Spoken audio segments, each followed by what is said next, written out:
This is the reading instruction show. I am your host, the reading instruction show, Dr. Andy Johnson. Topic of today's conversation is ideology, the ideology of reading. Now, here's an unscientific idea.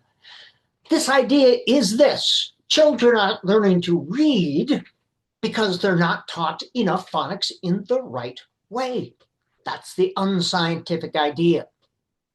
Of all the possible variables impacting students' learning, the science of reading, and I'm using capital letters to denote a title, has determined that this was the cause of all reading problems. Of course, they ignored overcrowded classrooms, lack of health care, nutrition, parents working two jobs just to put food on the table, underqualified teachers, lack of legitimate professional development, and systemic racism. They ignored all that and determined it was the lack of phonics that was the root cause of all reading problems, and that more phonics is the answer. More phonics, they said, will fix everything. This represents not science, not a science of reading, because it's based on I thinkism and not scientific data.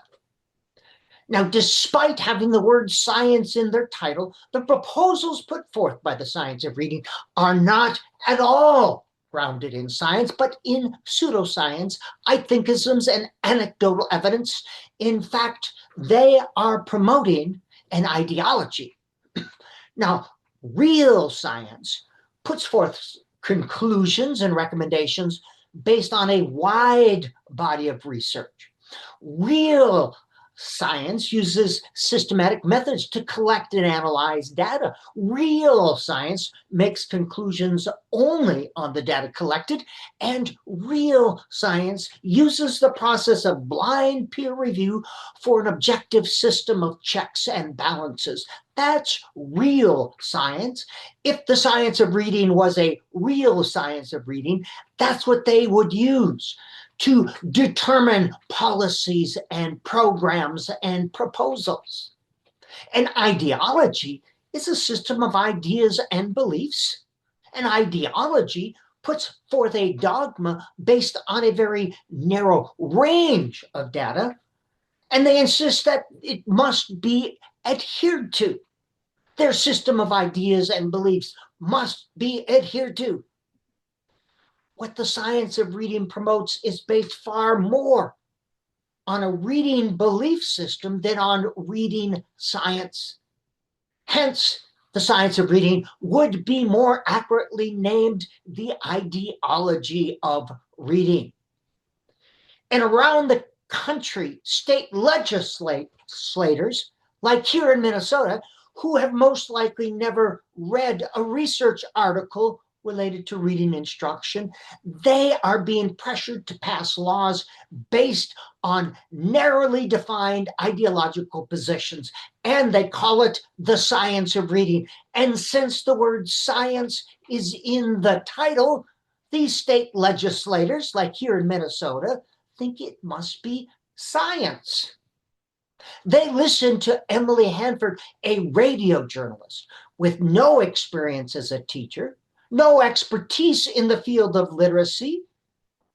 They don't listen to expertise. She has no academic credentials and no perceived experience reading, evaluating, and interpreting research.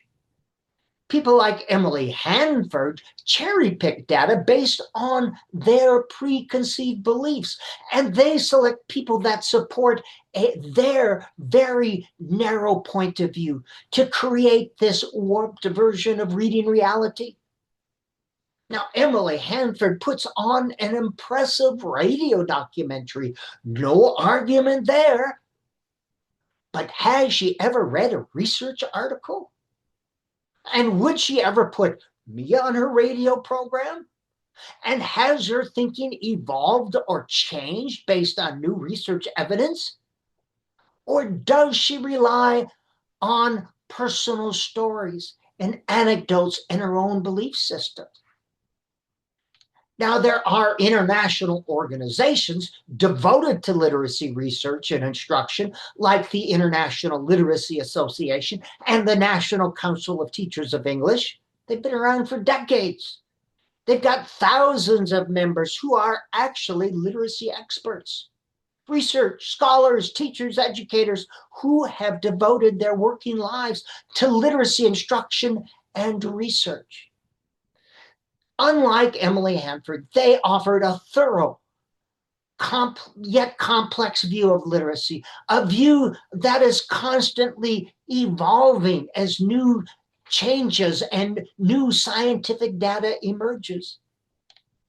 Yet the science of reading and state legislators, like those in Minnesota, reject all of that real science.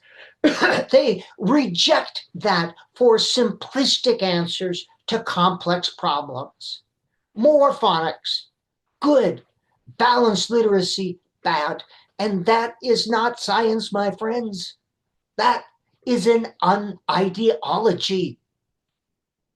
Now, the ideology of reading does not tolerate discussion or debate. They seek to silence dissenting voices. The ideology of reading, you see, can't win in the arena of ideas and academic discourse, so they attack. Ideologies, whether academic, political, or religious, believe that attacking another position is akin to making a point for their position. They support their position by attacking another. So instead of making a position for the rightness of their claim, they describe the wrongness of another claim.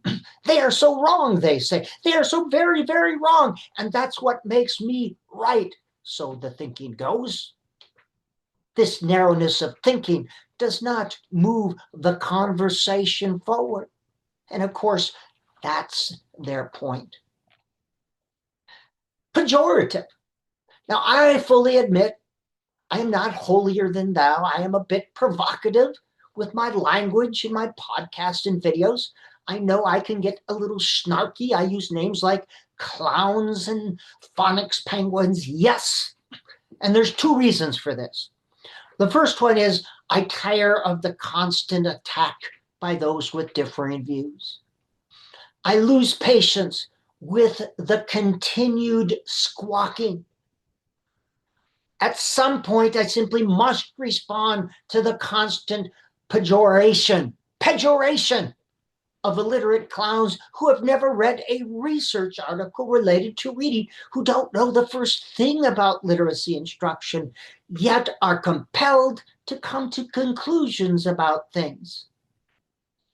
And secondly, it seems to be the only thing that some understand. Am I lowering myself to their level, to stoop to their level? Absolutely. And am I better than that? No, I am not better than that. In fact, I'm probably worse than that. But if we were to have a discussion, I'd be polite and respectful. Yes, I would. Now, reading science. Let's review what reading science is. The science of reading would define science as research conducted in a classroom using controlled experimental research. In other words, only practices and strategies that have been shown to be effective using controlled experimental research and conducted in actual learning environments should be used to determine what's effective for reading instruction. This, according to them, is the only type of research that should be used to design reading programs and make reading policy. Okay, I get it. The science of reading seems to be a reiteration of the scientifically based reading research. And that was a derivative of the Education Science Reform Act of 2002. Here, the federal government made the royal decree declaring what counted as research in education. And the result was a narrow, parochial view of educational research that stated only knowledge generated by controlled experimental research was counted as valid. The result was only projects and programs supported by this very restricted view of educational research was funded. And the science of reading understanding of educational research represents a simplistic understanding of research in the social sciences. It says that research methods used to study bacteria in a petri dish, these methods must be used to study children in a classroom. It says that controlled experimental research is the only way of establishing causal relationships. Now, if the students with whom we work were all homogeneous elements existing within the sterile confines of a very large petri dish where all the variables could be controlled and isolated, where experimental treatments could be implemented with fidelity, then the exclusive use of controlled experimental research would be useful in establishing causal factors. This would indeed be appropriate for evaluating reading instruction and other educational variables. But this is not the case. Human beings are wonderfully complex, multidimensional entities existing in social worlds that are incredibly varied and extremely uncontrollable. These human beings interact with other human beings, all of whom have a diverse array of abilities, motivations, dispositions, values, life situations, and other forces acting upon them. As such, it is unlikely that causal certainty could ever be achieved with any scientific method. In the world of educational research, certainty is never achieved. At best, research can be used to reduce uncertainty and to help us understand. But here's the thing. I could actually live with the exclusionary use of controlled experimental research mandated by the Education Science Reform Act. I could live with it, even though it provides a limited view and excludes a lot of important qualitative and descriptive research. I could live with this narrow, parochial, limited interpretation of reading science if, dramatic pause, it was used correctly and consistently. That is, if the science of reading used the same criterion to come to conclusions about things, if they used the same principles to make determinations about reading instruction. But they don't. They seem to ignore basic scientific principles. An ideology, again, is a system of ideas and beliefs. An ideology puts forth a dogma based on a very narrow range of data. An ideology insists that this dogma must be adhered to. We do not have a science of reading here in Minnesota. We have an ideology of reading. Now, here are three ideas with which we can all agree. One, we all agree that phonics instruction is helpful in helping children learn to decode words. Everybody believes that. It's not the what of phonics instruction, it's the how and the how much. Two, everybody believes that phonics instruction should be an important part of early literacy instruction, kindergarten and first grade. Everybody believes that. And number three, everybody believes that direct instruction is needed to initially teach letter-sound relationships. Everybody believes that.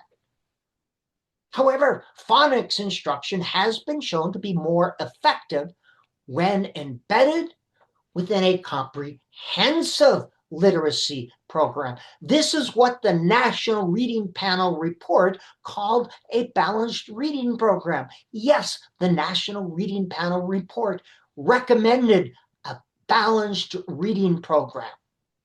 As a matter of fact, I am going to leave you with 6 conclusive ideas put forth by the National Reading Panel report.